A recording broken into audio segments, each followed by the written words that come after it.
शादी से सिर्फ 2 दिन पहले अनाथ लड़की का भाई शहीद हो गया, लेकिन फिर शादी वाले दिन जो हुआ उसने सबकी आंखें नम कर दी। ये घटना हरियाणा के एक छोटे से गांव की है। सोमवीर सिंह, जिसने कभी अपने माँ बाप का चेहरा भी नहीं देखा था, अगर उसने कभी किसी का चेहरा देखा था तो वो थी उसकी बड़ी बहन सोनम, जिसकी शादी में अब सिर्फ 10 दिन बचे थे। सोमवीर, जो कि भारतीय सेना में पिछले 6 सालों से देश की रक्षा कर रहा था, उसने अपनी बहन का रिश्ता शहर के एक बड़े डॉक्टर से तय किया। उसे बहन की शादी की इतनी खुशी थी कि उसने शादी के लिए बैंड बाजे और दहेज का सारा सामान, इसके साथ एक बड़ा सा होटल बुक किया था। वो शादी की सारी तैयारियां पूरा मन लगाकर कर रहा था। तभी अचानक सोमवीर को एक चिट्ठी मिली जिसमें लिखा था कि बॉर्डर पर आतंकी हमला हुआ है, तुम्हें अभी आना होगा। चिट्ठी देखते ही उसकी आंखें भर आईं, क्योंकि एक तरफ परिवार और दूसरी तरफ देश। फिर उसने परिवार को छोड़ते हुए देश की रक्षा की जिम्मेदारी उठाई और बहन से ये कहकर चला गया, बहन बस 2-3 दिन की बात है, मिशन खत्म करके मैं शादी से 2 दिन पहले आ जाऊंगा, मेरा इंतजार करना। और हाँ, वापस आते ही मैं तेरी शादी धूमधाम से करूंगा और तुझे अपनी गोद में उठाकर विदाई दूंगा। ये कहकर वो चला गया। लेकिन जब वो वापस लौटा तो सब कुछ एकदम बदल सा गया। धीरे धीरे दिन बीतते और हर दिन शादी की तैयारी चलती, पर बहन हर रोज भाई के आने का इंतजार करती, लेकिन हर बार निराश होकर बैठ जाती। समय बिता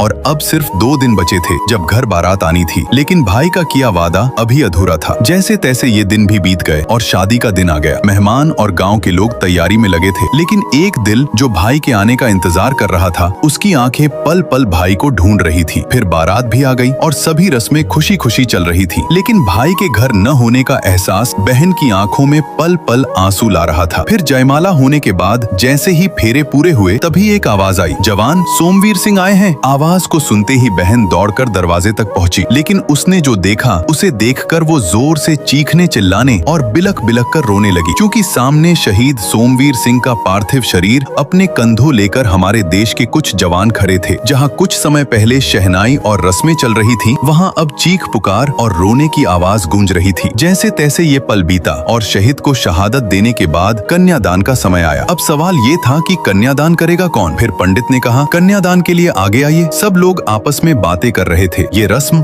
अब कौन निभाएगा? सोनम की आंखों में आंसू थे और भाई के न होने का एहसास अब उसे पल पल हो रहा था। तभी वर्दी पहने सोमवीर के कुछ दोस्त आगे आए और उन्होंने कहा, हम अपनी बहन की शादी में हर रस्म को भाई बनकर निभाएंगे। उन्होंने सभी रस्में निभाई और बहन को समझाते हुए कहा, बहन आज से तू अकेली नहीं, हम सब तेरे भाई हैं और ये पूरा हिंदुस्तान तेरा परिवार है। सोमवीर ने कुछ दिन पहले हमसे कहा था, अगर मैं बहन की शादी में न जा सका तो तुम सब भाई उसे रोते हुए नहीं, हंसते हुए विदाई देना, और हम उसका ये वादा निभाने आए हैं। कुछ रिश्ते खत्म नहीं होते, वो बस रूप बदल लेते हैं। अगर आपको ये मौका मिलता तो क्या आप कन्यादान करते? कमेंट करके